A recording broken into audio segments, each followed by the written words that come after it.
ہمیں چاہیے کہ ان چیزوں کی تحقیق کرے کہ اصل میں مسئلہ کیا ہے. چھوٹے چھوٹے مسائل پر ہمیں بڑے بڑے نعتوں کو اور عظیم رشتوں کو جو ہے نا ختم نہیں کرنا ہے. اور قرآن مجید میں عجیب آیت ہے, نساؤکم حرث لکم فأتوا حرثکم انا شئتم.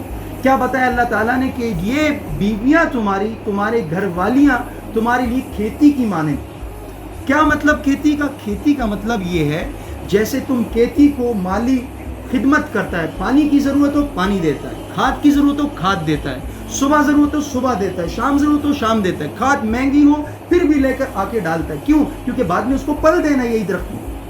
تو ایسا ہی یہ رشتے بھی جو ہے کھیتی کی مانند ہے. جس چیز کا, جس انتظام کا, جس ضرورت کا تقاضا ہو تو لڑکے والوں کو چاہیے کہ اس خاندان کے لیے اس انتظام کا بندوبست کریں.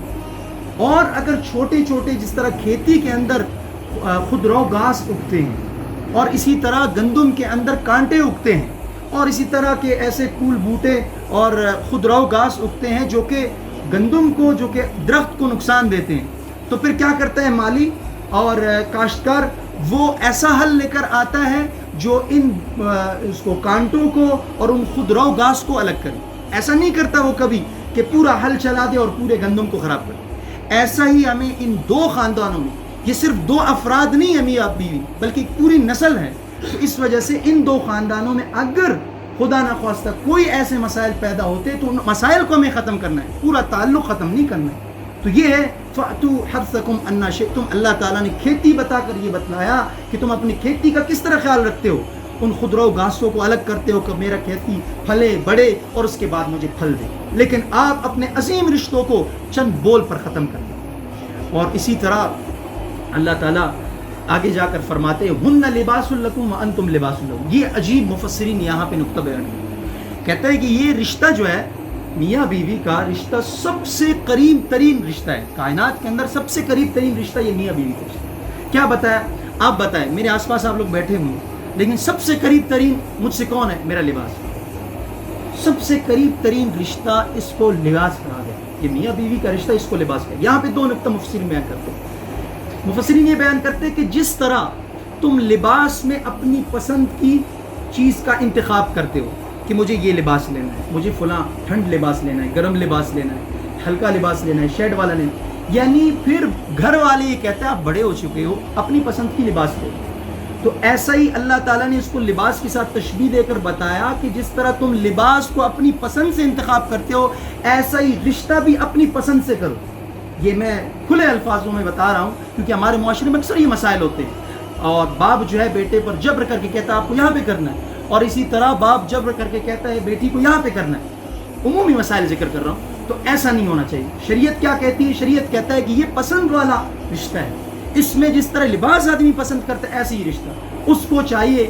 جس طرح لڑکا جو ہے جو چیز اپنے دل کے لیے پسند کرتا ہے ایسے ہی اس رشتوں کو پسند کرے, تاکہ کیونکہ انہیں پورا ایک نسل چلانا ہے, انہیں پورا ایک خاندان آباد کرنا ہے, اس وجہ سے اس کی بنیاد ایسے رہے. اور دوسری چیز, جب میں بیٹھتا ہوں تو سب سے پہلے اپنے کپڑے سمیٹتا ہوں. آپ نے نہیں دیکھا ہوگا کہ میں جو ہے نا اپنے کپڑوں پر جب کھانا کھاتا ہوں تو روٹی کے ذرات بھی نہیں برداشت کرتا کہ یہاں پہ آ جائیں, وہ بھی صاف کر لیتا ہوں. کوئی میل کچیل بھی برداشت نہیں کرتا.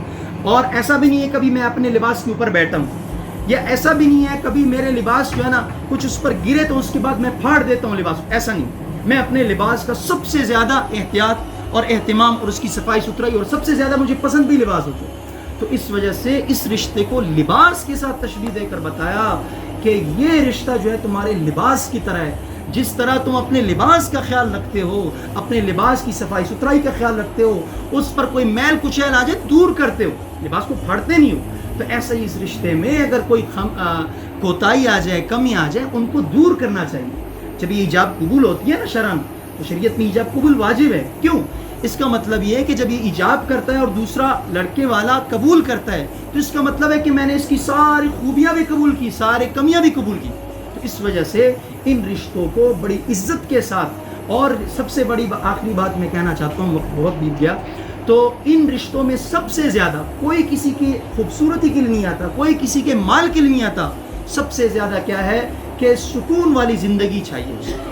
اور حضرت مولانا احمد علی لاہوری رحمۃ اللہ علیہ کے بارے میں آتا ہے, وہ بہت غریب تھے اور ان کو اس قدر بڑے اچھے کپڑے بھی نہیں تھے اور بڑا مالدار بھی نہیں تھا. ان کا نکاح کا وقت آ گیا تو ان کو کسی جگہ نکاح دیا گیا. تو اس کے بعد جب نکاح ہو گیا اس کے بعد یہی اس کی بیوی گھر والی میکے چلے گی, اپنی والدہ کے گھر واپس چلے گی. تو والدہ نے اسے کہا کہ بیٹی آپ نے وہاں پر اپنے شوہر کو کیسا پایا؟ تو اس نے کہا اماں جان اصل میں ان کے پاس مال نہیں تھا, خوبصورتی نہیں تھی, باقی چیزیں نہیں تھی, صرف کیا تھا اخلاق دیا تھا شوہر نے کس کو؟ بیوی کو. تو یہ ہمیں چاہیے کہ ہم سب سے زیادہ فوکس اس چیز پہ کریں.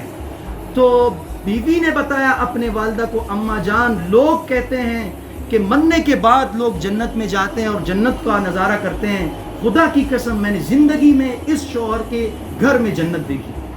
تو یہ کیا ہے کہ اخلاق, عزت دینا, اور سب سے زیادہ جو ہے برداشت کریں. برداشت ہی سے اور صبر ہی سے یہ خاندان جو ہے باقی رہتے ہیں. اللہ تعالیٰ سے دعا ہے ہمیں ان چند معروضات اور چند گزارشات پر عمل کرنے کی